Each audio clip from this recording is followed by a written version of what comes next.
अगर आप टीचर हैं या एजुकेशन फील्ड से वाबस्ता हैं तो आपके जहन में अक्सर ये ख्याल आता होगा कि अपना प्राइवेट स्कूल स्टार्ट किया जाए, लेकिन रिस्क फैक्टर से डर के, नाकामी के खौफ की वजह से आप ये स्टेप नहीं ले पाते होंगे। तो आज की इस वीडियो में मैं आपको ऐसी टिप्स दूंगा जिससे ये रिस्क फैक्टर 100% तक कम हो सकता है। वो किस तरीके से, ये मेरी बात कितनी सही है, ये आप एंड तक वीडियो देखेंगे तो उसके बाद मेरी बात से मुत्तफिक होंगे। तो उसके लिए क्या टिप्स हो सकती हैं वो हम डिटेल से इसमें डिस्कस करेंगे। लेकिन सबसे पहला सवाल ये पैदा होता है कि इसके लिए कितनी इन्वेस्टमेंट रिक्वायर्ड है, कितनी इन्वेस्टमेंट हमें चाहिए होती है। तो इस इन्वेस्टमेंट के लिए कोई भी शख्स आपको सही नहीं बता सकता, एक्यूरेट नहीं बता सकता, बल्कि इसका एक रफ आइडिया भी आप खुद लगा सकते हैं फिजिबिलिटी रिपोर्ट बनाने के बाद। फिजिबिलिटी रिपोर्ट में आप ये इस वीडियो में दी गई मुख्तलिफ जो चीज़ें होंगी, या वैसे भी आपको मालूम होगा कि कौन कौन से रिसोर्सेज स्कूल के लिए रिक्वायर्ड होते हैं और आप कौन से इम्प्लीमेंट करना चाहते हैं, उसको सामने रखते हुए आप एक फिजिबिलिटी रिपोर्ट बना सकते हैं और जिसके बाद आप इन्वेस्टमेंट का आइडिया कर सकते हैं। तो सबसे पहले जो आप स्कूल बनाने के लिए चीज़ दरकार होती है वो होती है प्लानिंग। तो प्लानिंग, आप अच्छी प्लानिंग करेंगे और उसके ऊपर अच्छा इम्प्लीमेंट करेंगे तो कामयाबी के चांसेस बढ़ेंगे। प्लानिंग में सबसे पहले ये सोचिए कि आप किस लेवल का स्कूल स्टार्ट करना चाहते हैं। लेवल से मेरी मुराद ये है कि प्री प्राइमरी, या प्ले स्कूल, प्राइमरी स्कूल या सेकेंडरी स्कूल, इसमें कौन सा लेवल आप स्टार्ट कीजिए। ये डिपेंड करता है कि आप किस लेवल के टीचर हैं, आपको किस चीज़ में एक्सपर्टीज़ या स्किल्स हैं। जिस चीज़ में आपको एक्सपर्टीज़ हो उसी लेवल का आप स्कूल स्टार्ट कीजिए। उससे फ़ायदा ये होगा कि अगर शुरू में आप टीचर हायर नहीं भी करते तो आप खुद भी टीच कर सकेंगे, या कोई टीचर अगर आप हायर करते हैं तो उसकी क्वालिटीज़ को बेहतर तौर पे जज कर पाएंगे। और ज़्यादा बेहतर होगा कि जो आपके फ्रेंड्स या कोई फैमिली मेम्बर भी उसी फील्ड से, उसी लेवल से वाबस्ता हों, जिससे आपको हेल्प मिलेगी। और हो सकता है कि स्टार्टिंग में आपको टीचर हायर ना करना पड़े और जो इंटरेस्ट लेके और जो यानी कि आपका उसके में इंटरेस्ट होगा, जिस लेवल से, जिस तरीके से आप पढ़ाएंगे उस तरीके से कोई बाहर से टीचर हायर करेंगे तो वो उस बात को नहीं समझ सकेगा कि आपके नज़दीक क्या फेयर फैक्टर है जिसकी वजह से आप ज़्यादा मेहनत करेंगे, जबकि जो टीचर हायर करेंगे वो उस तरह से मेहनत नहीं करेगा। इसी तरीके से बेहतर टाइम कौन सा है स्कूल स्टार्ट करने का? बेहतर टाइम वो होता है जब सेशन स्टार्ट होने वाला हो। सेशन जैसे कि अलग अलग स्टेट्स में, अलग अलग प्रोविंस में अलग अलग टाइम पे सेशन स्टार्ट होता है। तो जो भी सेशन स्टार्टिंग का टाइम हो उसके से 3-4 महीने पहले पेपर वर्क स्टार्ट कर दीजिए और मिनिमम 2 मंथ्स पहले जो है वो प्रैक्टिकली ऑन ग्राउंड आपका स्कूल मौजूद होना चाहिए ताकि सेशन में आपको एडमिशन मिल सके। इसी तरीके से लोकेशन क्या होनी चाहिए, लोकेशन के हवाले से अक्सर लोग बहुत बड़ी गलती करते हैं। वो क्या गलती होती है? जिस तरह से कि अगर कहीं पे लाइन से बहुत सारे स्कूल खुले हुए हैं तो वो ये कहते हैं कि हमारे पास एडमिशन कहाँ से आएंगे, हम ऐसी जगह पे स्कूल को ओपन करें जहाँ पे कोई दूसरा स्कूल ना हो। यही उनकी सबसे बड़ी गलती होती है। अगर वहाँ पे बहुत सारे स्कूल हैं, स्कूल की एक मार्केट है, तो उन्हीं स्कूल से आपको एडमिशन मिलेंगे। किस तरीके से कि पेरेंट्स ये सोच के आएंगे कि एडमिशन बच्चे को करवाना है। ज़रूरी नहीं है कि वो जिस स्कूल में जाएं वो चीज़ उनको अपील कर रही हो या वहाँ से वो सेटिस्फाई हो रहे हों, बल्कि ये हो सकता है कि वहाँ से सेटिस्फाई ना होने के बाद वो आपके पास आएँ और आपके स्कूल से सेटिस्फाई हो जाए। तो लिहाजा जिस तरह से कि एक शॉपिंग मॉल में मुख्तलिफ शॉप्स होती हैं लेकिन सब बिज़नेस कर रही होती हैं, क्योंकि उन्हें एक दूसरे की वजह से बिज़नेस मिल रहा होता है, एक दूसरे की वजह से बिज़नेस कम नहीं हो रहा होता। लेकिन अगर एक आइसोलेट होकर अलग इलाके में शॉप हो तो वहाँ पे कोई भी नहीं जाता। तो इसी तरीके से आप ऐसी जगह पे स्कूल को स्टार्ट कीजिए, इनिशिएट कीजिए जो नुमाया जगह हो, मेन रोड हो, और जहाँ पे बेशक दूसरे स्कूल हो उससे कुछ फ़र्क नहीं पड़ता। इसी तरीके से आप स्कूल के लिए पहले बेस बनाइए।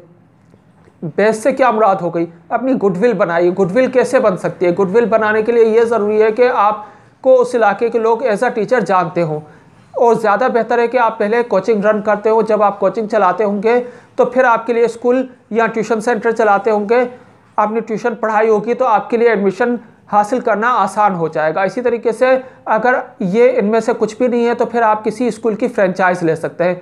फ्रेंचाइज के अपने प्लस माइनसेस हो सकते हैं, लेकिन ये हो सकता है कि उनकी उस इदारे की गुडविल आपको मिल सकती है।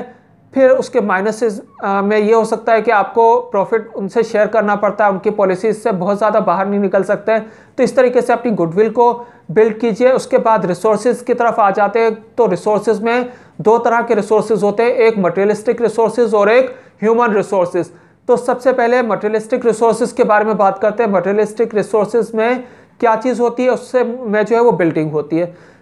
तो कोशिश ये कीजिए कि बिल्डिंग या जहाँ पे आप स्कूल इस्टेब्लिश कर रहे हैं वो आपकी अपनी हो। उसके रीज़न क्या है?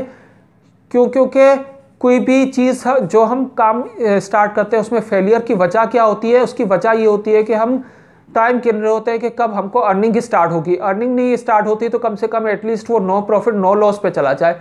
और अगर बिल्डिंग रेंट की होगी तो हर मंथ आप रेंट देते रहेंगे, आपके एक्सपेंडिचर बढ़ते चले जाएंगे और भी दूसरे भी एक्सपेंडिचर होंगे और जल्दी आप डिसहार्ट होके उसको वाइंड अप कर देंगे, छोड़ देंगे।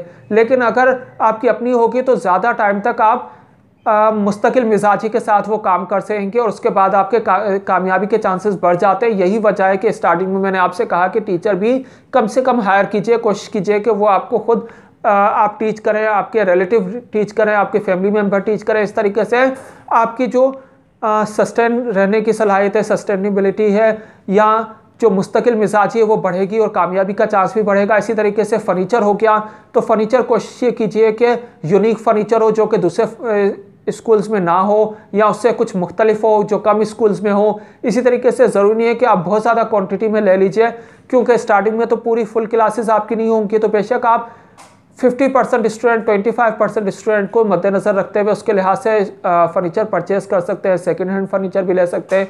फिर बाद में आप उसको पॉलिश वगैरह करके या उसको रिपेयर मेंटेन कर लें। इसी तरीके से जो दूसरी मटेरियलिस्टिक रिक्वायरमेंट है वो भी आप पूरी करें। इसके बाद आ जाते हैं कि ह्यूमन रिसोर्स। अक्सर लोग क्या करते हैं कि मटेरियलिस्टिक रिसोर्सेज पे ज़्यादा एक्सपेंडिचर कर रहे होते हैं, जबकि ह्यूमन रिसोर्सेज को वो इतनी इंपॉर्टेंस नहीं दे रहे होते हैं। लेकिन मेरे नज़दीक ह्यूमन रिसोर्सेज मटेरियलिस्टिक रिसोर्सेज से ज़्यादा इंपॉर्टेंट है।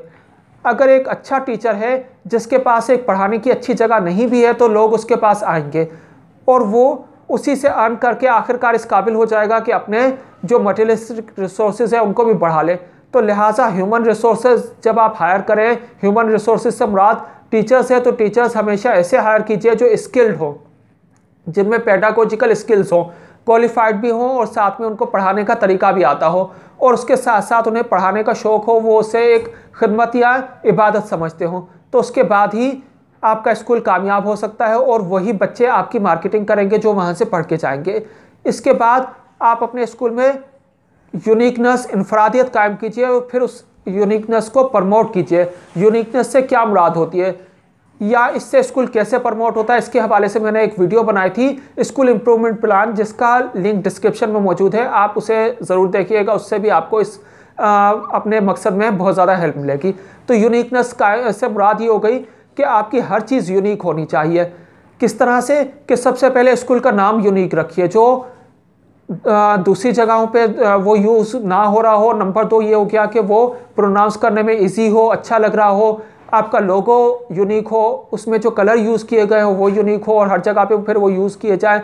इसी तरीके से जो आप बच्चों को पढ़ाएंगे, जो आपका प्लान है या जो आप इम्प्लीमेंट करेंगे वो दूसरों से मुख्तलिफ होना चाहिए। किस तरीके से मुख्तलिफ होना चाहिए कि आप अपने स्कूल में, मैं ये सजेस्ट करूंगा कि डिजिटल लिटरेसी का एक पीरियड रखिए।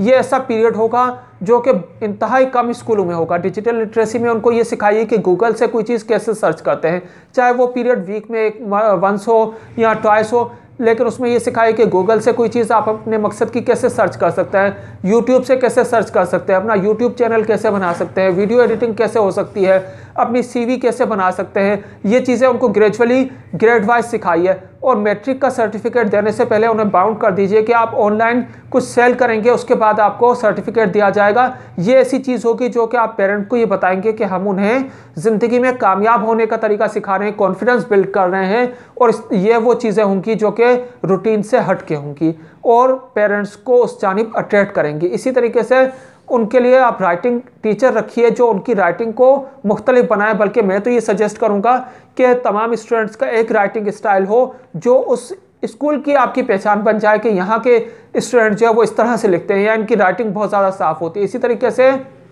जो आप लैंग्वेजेस पढ़ा रहे हैं वो सिर्फ पढ़ाई ही नहीं बल्कि उनकी कन्वर्सेशन का पीरियड हो ताकि उन्हें वो बोलना भी आता हो। इसी तरीके से आप टेक्नोलॉजी का यूज़ कीजिए। टेक्नोलॉजी के यूज़ से मुराद स्मार्ट क्लास होनी चाहिए। बैगलेस स्कूल का कॉन्सेप्ट आ रहा है, लेकिन आप अपने बैग जो बच्चों के बैग्स हैं उनका वेट ज़रूर कम करा सकते हैं और उसको रिप्लेस कर सकते हैं जदीद टेक्नोलॉजी का। इसके हवाले से भी मेरी एक वीडियो मौजूद है।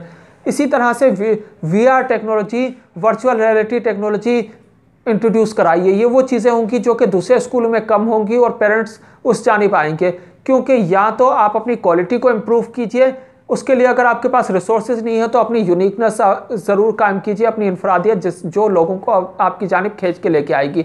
और जब ये सब चीज़ें कर लें तो फिर अपनी चीज़ों की मार्केटिंग भी कीजिए। अगर आप मार्केटिंग नहीं करते तो तमाम मेहनत आपकी ज़ाया जाएगी। मार्केटिंग करने के लिए मुख्तलिफ तरीके हो सकते हैं, जिसमें से एक ही हो सकता है कि आप ओपन हाउस रखिए। ओपन हाउस में जब पेरेंट्स आएंगे तो वो उन चीज़ों को देखेंगे और आपकी मेहनत के बारे में जान सकेंगे। इसी तरीके से वहाँ पे आप बच्चों के लिए कोई तफरीह का इंतज़ाम रखिए, कार्टून कैरेक्टर्स हों, उनको मुख्तलिफ छोटे छोटे से गिफ्ट दिए जाएँ, आपके स्कूल के लोगो वाले, मोनोग्राम वाले, जो पेरेंट्स को ये याद दिलाते रहेंगे कि उस स्कूल में हमने विज़िट किया था।